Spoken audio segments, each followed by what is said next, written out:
Alhamdulillahirabbil alamin. Wa bihi nasta'inu ala umuri dunya waddin wa la haula wa la quwwata illa billahil aliyyil amma ba'd.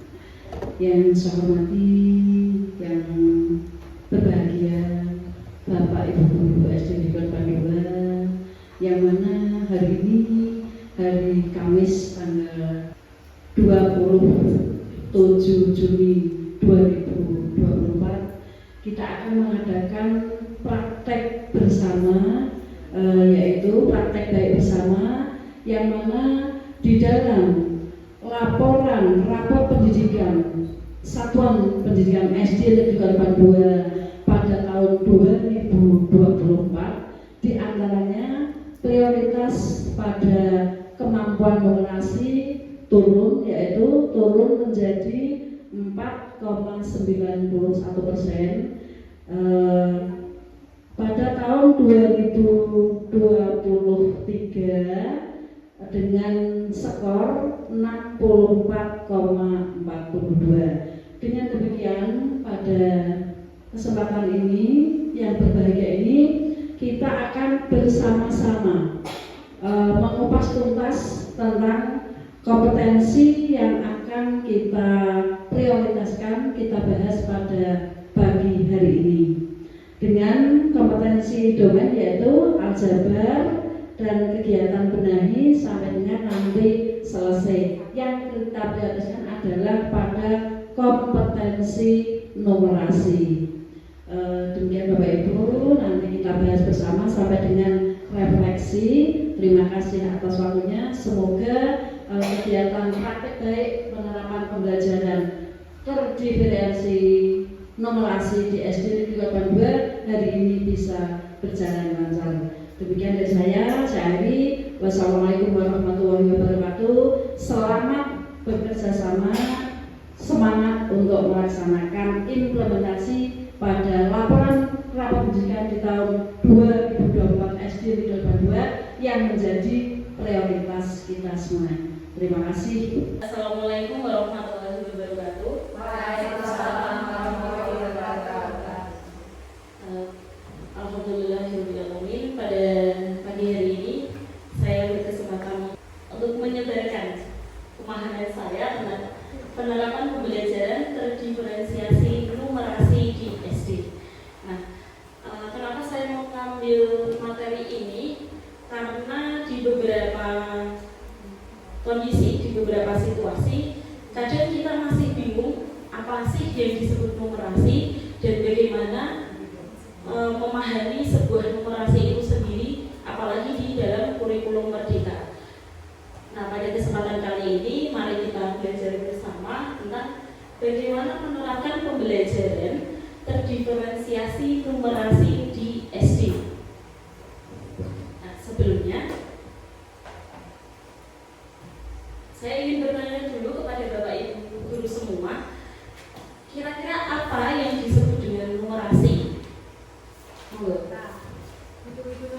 Hitungan. Oke, ada lagi berhubungan dengan angka. Kemudian yang Bapak Ibu ketahui tentang numerasi, tadi hitung-hitungan, berhubungan dengan angka, kemudian logika, analisis, penalaran. Numerasi sendiri adalah kemampuan untuk mengaplikasikan konsep bilangan dan keterampilan operasi hitung di dalam kehidupan sehari-hari dan kemampuan untuk menginterpretasi informasi kuantitatif yang terdapat di sekeliling kita. Jadi semua yang Bapak Ibu sebutkan tadi itu sudah benar. Numerasi berhubungan dengan hitung-hitungan, dengan analisis, dengan angka, dengan operasi hitung. Nah, itu semua sudah benar. Kemudian, ada pertanyaan lagi. Apakah numerasi sama dengan matematika? Jawabannya sama atau tidak? Tidak. Oke. Apakah numerasi sama dengan matematika? Jawabannya tidak, deh. Karena walaupun numerasi membutuhkan pengetahuan dan keterampilan matematika, numerasi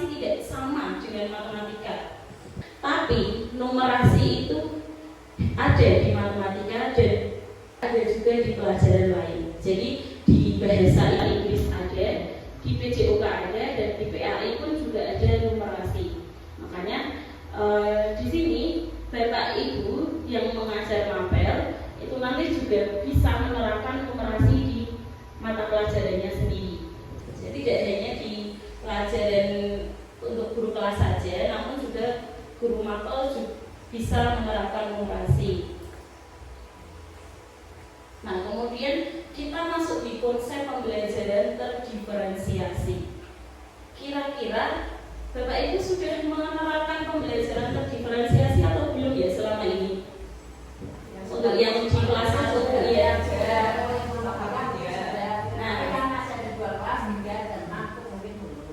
Ya, untuk tahun ajaran kita kemarin, untuk kelas 1, 2, 4, dan 5 itu sudah kurikulum merdeka, jadi sudah menerapkan pembelajaran terdiferensiasi ya.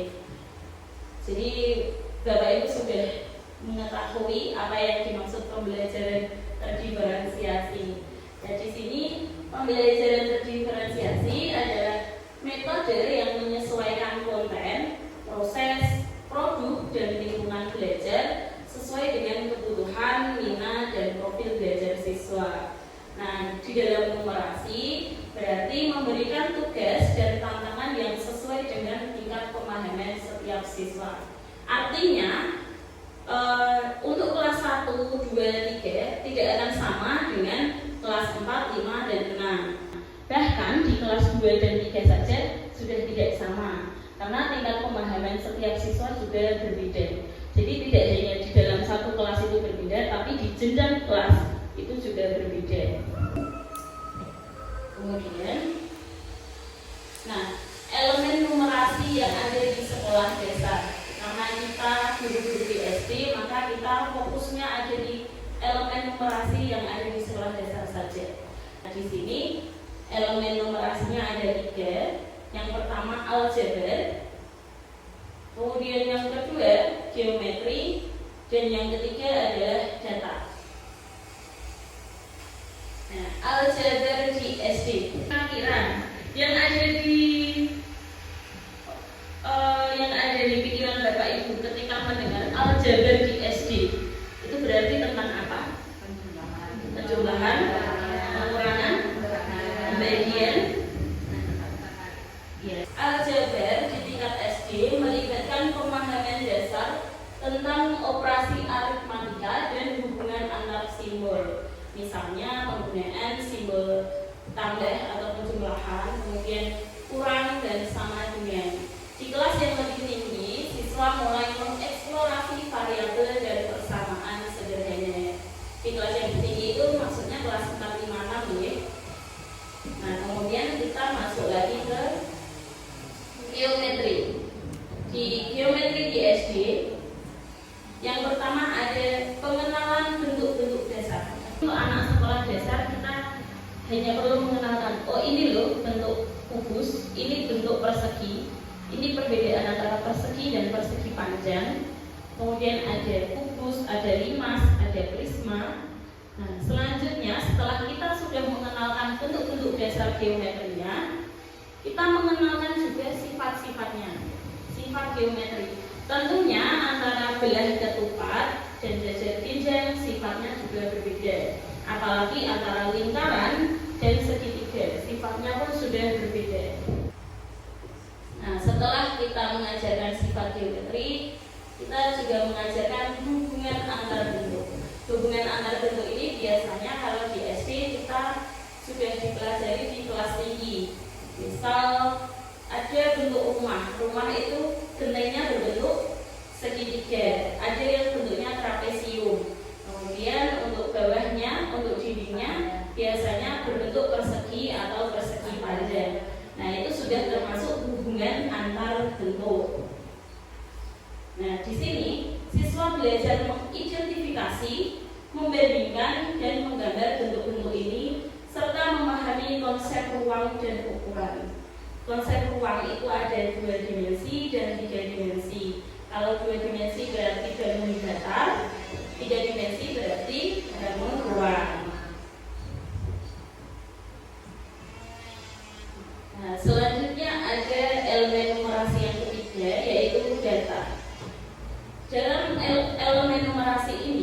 siswa belajar membuat grafik, tabel, dan diagram untuk menyajikan data serta menarik kesimpulan dari data yang ada. Nah, yang pertama ada pengumpulan data, pengorganisasian data, dan yang ketiga pengolahan data sederhana. Jadi, misal Bapak Ibu pernah di kelasnya mengajak anak-anak untuk ayo kita lihat benda-benda di kelas ini yang berbentuk segitiga. Kemudian mari kita kumpulkan ada apa saja yang berbentuk segitiga, ada benda apa saja yang berbentuk persegi. Itu sudah termasuk pengumpulan data. Dan untuk pengorganisasian data berarti kita mengelompokkan. Misal ada meja berbentuk persegi panjang, kita kelompokkan di bentuk persegi panjang. Ada papan tulis berbentuk persegi panjang, berarti untuk pengorganisasian datanya itu kita masukkan ke dalam persegi panjang sama seperti meja. Kemudian ada jam, karena jam berbentuk lingkaran, maka kita masukkan ke dalam kelompok lingkaran dan sebagainya ya. Nah, setelah anak-anak mengorganisasikan data, anak-anak bisa mengolah data. Bagaimana mengolah datanya? Yaitu dengan berapa jumlah benda yang sudah kalian temukan. Misal untuk bentuk persegi panjang, anak yang ini sudah menemukan 5, maka itu ditulis di sana untuk pengolahan datanya. Setelah itu nanti dijumlahkan ada berapa semua benda yang sudah terkumpulkan. Itu. Nah, kemudian karena tadi sudah membahas tentang elemen numerasi, bagaimana strategi pembelajaran terdiferensiasinya? Nah, dalam penerapan pembelajaran terdiferensiasi ada beberapa strategi utama yang bisa panjenengan semua gunakan. Yang pertama adalah pengelompokan fleksibel. Jadi kita kelompokkan siswa berdasarkan kemampuan mereka yang berbeda. Kemudian ada penugasan bervariasi, memberikan tugas yang berbeda sesuai dengan tingkat pemahaman siswa. Dan ada juga pendekatan multisensori, menggunakan berbagai alat bantu visual, audio, dan kinestetik untuk membantu pemahaman siswa. Kita lanjutkan. Nah, di sini ada contoh penerapan pembelajaran terdiferensiasi numerasi di elemen aljabar. Di sini saya mengambil contoh penerapannya untuk kelas 2. Misal kita kelompokkan menjadi 3 kelompok. Di kelompok 1 kita mengajak anak-anak untuk menggunakan alat bantu hitung seperti tutup botol dan kartu bilangan. Di sini anak-anak sedang dalam materi perkenalan operasi hitung ya, ada di kelas 2. Perkenalan operasi hitung termasuk penjumlahan, pengurangan, dan sama dengan. Nah, untuk kelompok 1 kita gunakan alat bantu hitung seperti tutup botol dan kartu bilangan. Kemudian untuk kelompok 2 kita gunakan untuk eksplorasi operasi hitung dengan pemahaman keseimbangan. Jadi kita bisa memberikan media berupa gambar timbangan. Nah, nanti di sisi kanan kita beri angka berapa dan di sisi kiri nanti anak-anak bisa mengeksplor. Kalau di sisi kanan ini misal ada 5, berarti di sisi kiri ada berapa. Nah, itu karena kita menerapkan yang namanya pemahaman keseimbangan. Jadi misal di sini ada 10, berarti di sisi sebelahnya ada berapa anak-anak? 10, karena agar seimbang, timbangan itu agar seimbang. Kemudian di kelompok 3 kita menentukan bilangan dan simbol operasi secara mandiri. Untuk yang di kelompok 3 masih sama. Kita ada contoh penerapan yang kedua nih di elemen numerasi geometri. Di sini saya mengambil contoh untuk kelas 3, penerapan di kelas 3. Nah, di kelompok 1 kita bisa meminta siswa untuk mengidentifikasi dan menggambar bentuk-bentuk dasar. Jadi di kelompok 1 ini masih mudah. Kita hanya meminta untuk mengidentifikasi dan menggambar bentuk-bentuk dasar. Bisa kita beri gambar gambar rumah. Nah, nanti anak-anak bisa mengidentifikasi itu bentuk apa. Kemudian kita minta anak untuk gambar ulang. Nah, di kelompok 2 kita bisa meminta anak untuk mengukur dan membandingkan ukuran bentuk. Karena di SD ini kita masih harus menjelaskan secara konkret dan dengan benda-benda yang konkret juga. Maka kita bisa mengajak anak untuk berkeliling sekolah untuk mengukur dan membandingkan ukuran bentuk. Misal kita minta anak untuk mengukur papan tulis di kelas 6 dan papan tulis di kelas 5, apakah sama atau berbeda. Nah, di situ nanti anak-anak akan bisa membandingkan, oh ternyata papan tulis di setiap kelas itu berbeda. Kemudian di kelompok 3 kita bisa membuat model bentuk 3D dan menjelaskan sifat-sifatnya. Membuat model bentuk 3D, misal kita minta di kelompok itu kita minta anak-anak untuk membuat bentuk balok, karena yang mudah untuk dibuat kan balok nih. Jadi kita buat anak untuk membuat bentuk balok, kemudian kita minta mereka untuk mempresentasikan di depan untuk menjelaskan sifat-sifat dari bentuk itu. Nah, itu nanti bertahap. Jika anak sudah bisa membuat bentuk balok, kemudian kita masuk ke tahap yang lebih sulit dari balok, gitu ya. Nah, untuk contoh penerapan yang ketiga di elemen numerasi data.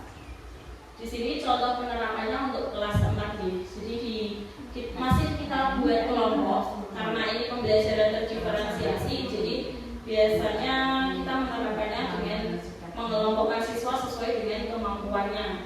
Dan biasanya kita kelompokkan juga sesuai dengan cara gaya dan cara belajar yang mereka sukai. Nah, di sini di kelompok 1 kita bisa meminta anak untuk mengumpulkan data sederhana dan membuat tabelnya. Kemudian di kelompok 2 di taraf yang lebih sulit dari kelompok 1 kita meminta untuk membuat grafik batang dan lingkaran dari data yang dikumpulkan. Kemudian di kelompok 3 di kelompok yang lebih sulit dari kelompok 1 dan 3 kita meminta untuk menganalisis data dan menarik kesimpulan dari grafik yang dibuat.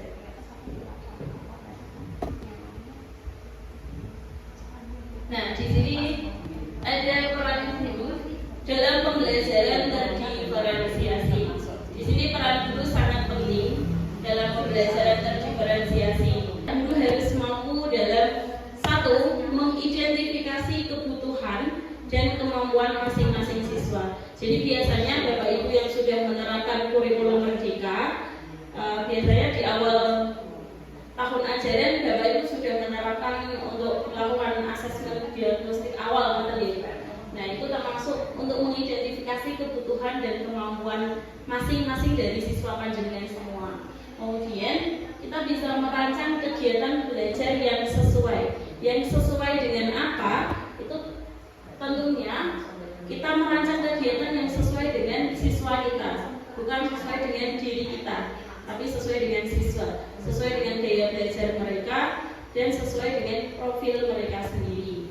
Kemudian kita bisa memberikan bimbingan dan dukungan yang tepat. Jadi kan ada anak yang aktif dan ada anak yang pasif. Ada anak yang suka untuk mendengarkan, ada anak yang suka menonton. Nah, itu kita bisa memberikan bimbingan dan dukungan yang tepat untuk mereka. Selanjutnya kita bisa menggunakan berbagai metode evaluasi untuk menilai kemajuan siswa. Nah, di era yang serba teknologi ini dan juga kita sudah berkecimpung dengan teknologi setiap saat, bahkan 24 jam ya. Jadi kita bisa mencari referensi dimanapun, di sosial media apapun, untuk mencari berbagai metode evaluasi maupun metode pembelajaran. Nah, selanjutnya di sini ada tantangan dan solusi. Apa saja nih tantangan dan solusi yang kita hadapi sebagai guru? Di sini beberapa tantangan dalam penerapan pembelajaran terdiferensiasi. Biasanya kita berkecimpung dengan keterbatasan waktu dan sumber daya. Keterbatasan waktu itu kita terbatas untuk merancang kegiatan pembelajaran kita. Kita juga terbatas saat kita sudah menerapkan, kita sudah merancang sedemikian rupa modul ajar. Tapi saat penerapannya ternyata sangat terbatas waktunya. Belum selesai sudah ada bel, belum selesai anak-anak sudah ribut sendiri. Nah, itu sebuah tantangan bagi kita. Kemudian ada sumber daya. Biasanya ada beberapa sekolah yang sumber dayanya masih kurang. Kalau di sekolah kita, alhamdulillahnya kita sudah punya produk juga yang berjumlah 15. Jadi kita bisa memanfaatkan sumber daya tersebut untuk kita terapkan, ya, untuk kita gunakan dalam pembelajaran kita. Nah, kemudian ada kesulitan dalam mengelola kelas yang heterogen. Ini yang saya katakan tadi, saat kita baru menerapkan, anak-anak sudah ribut. Nah, ini kita kadang kesulitan dalam mengelola kelas yang heterogen itu, apalagi kelas yang banyak sekali siswanya. Itu kita sebuah tantangan guru dimanapun.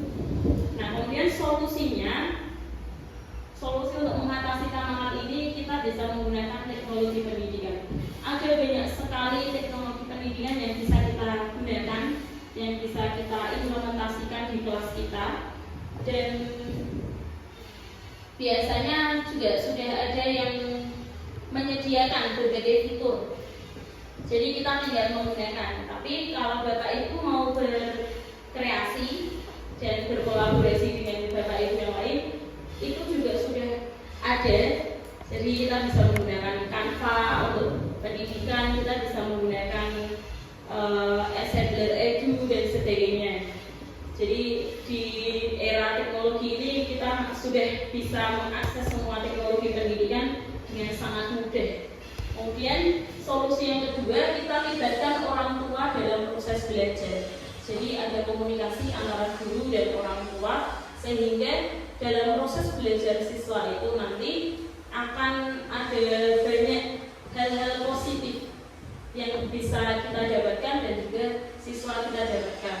Kemudian solusi yang ketiga adalah mengadakan pelatihan dan workshop dari guru. Biasanya ini di KKK sudah ada ya pelatihan. Kemudian ada juga workshop gratis, workshop di luar sana, entah yang gratis dan yang berbayar, yang sudah disediakan untuk kita semua para pelaku pendidikan. Karena semua materi sudah saya berikan dan kita juga sudah belajar tentang ini semua. Mungkin ada Bapak Ibu yang mau bertanya atau sekedar bercerita tentang pengalamannya selama menerapkan pembelajaran diferensiasi ini, khususnya numerasi. Monggo.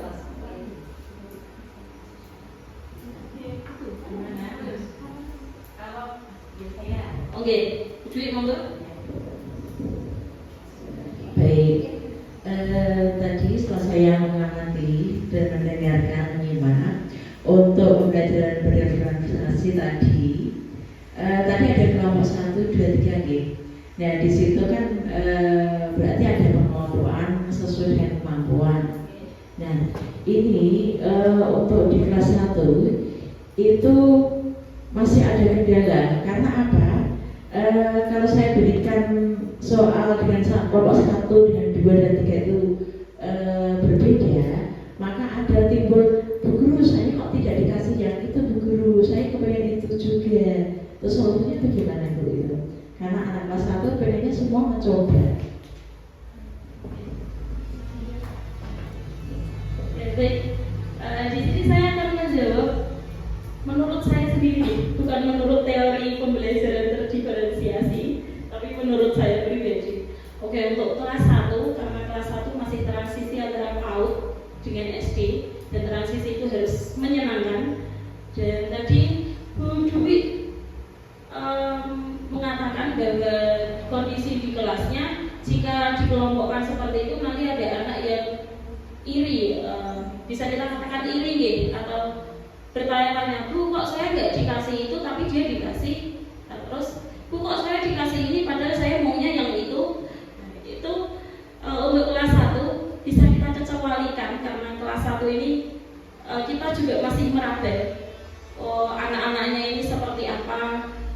juga itu masih transisi dari PAUD gitu. Jadi di PAUD mereka sudah terbiasa menggambar semua, menulis semua. Terus misal kita gambar ini warna hijau semua. Jadi mungkin mereka sudah terbiasa dengan berkelompok besar seperti itu. Jadi satu anak melakukan ini maka semua anak juga melakukan. Maka di kelas 1 kita bisa menerapkan itu dulu. Jadi kita seragamkan untuk semua tugas-tugas dari kita untuk anak-anak. Mungkin di semester 1 kita masih diseragamkan, baru di semester 2 kita bisa menerapkan asesmen diagnostiknya, dan secara perlahan dan bertahap kita bedakan. Karena semakin lama kita berkecimpung dengan anak-anak di kelas 1 tentunya, maka nanti kita akan semakin mengenal mereka.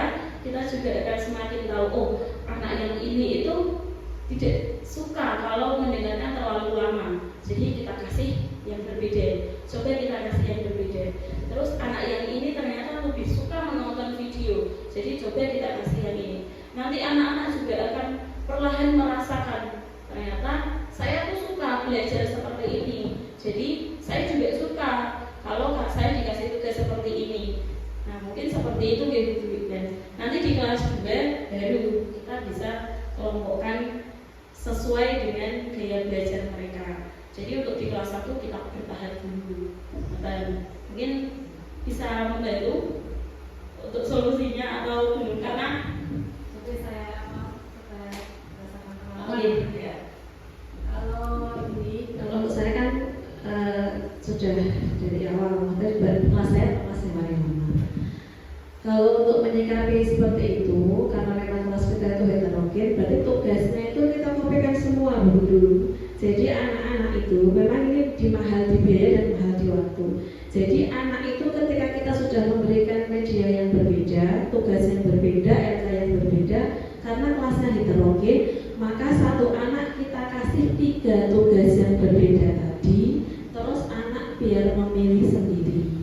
Gitu. Jadi misalnya berarti nanti kita kan tidak untuk pengalaman kemarin kan memang untuk pengalaman saya itu anak saya pintar ketika kita kelompokkan ke nomor 3 dia akan protes. Ini pengalaman ini pengalaman. Buku udah aman kelompok kayak pengusun caranya ngerjainnya main tugasnya pingus kan gitu. Akhirnya solusinya kami karena kita heterogen, berarti biar anak memilih tugasnya. Gitu. Meskipun kita sebetulnya sudah bisa klasifikasikan anak ini maksudnya kemana. Jadi misalnya kita 3, memang kemarin waktu kita praktekkan itu mahal di biaya. Jadi tugasnya misalnya kita ada 21 anak dengan 3 LK yang berbeda, kita kopikan semua. Berarti kita memfotokopi 60 LK, kita bagikan ke anak-anak biar anak yang memilih sesuai dengan yang dia sukai. Kemarin untuk menyikapinya mungkin seperti itu, tapi memang butuh biaya banyak dan mungkin butuh waktu yang sangat banyak.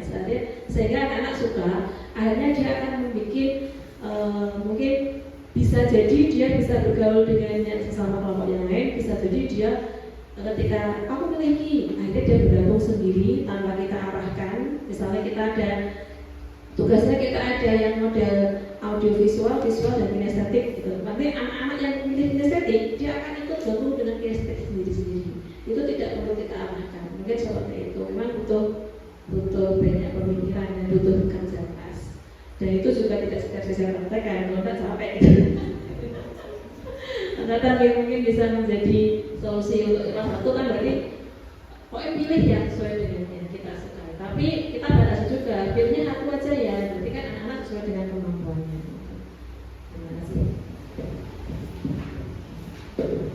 Nah tadi ada solusi lagi dari Bu Vivi ya untuk Budi. Semua solusi itu bisa dengan pakai, bisa dengan terapkan, dan nanti dengan juga bisa mengevaluasi dari beberapa solusi yang sudah dengan terapkan.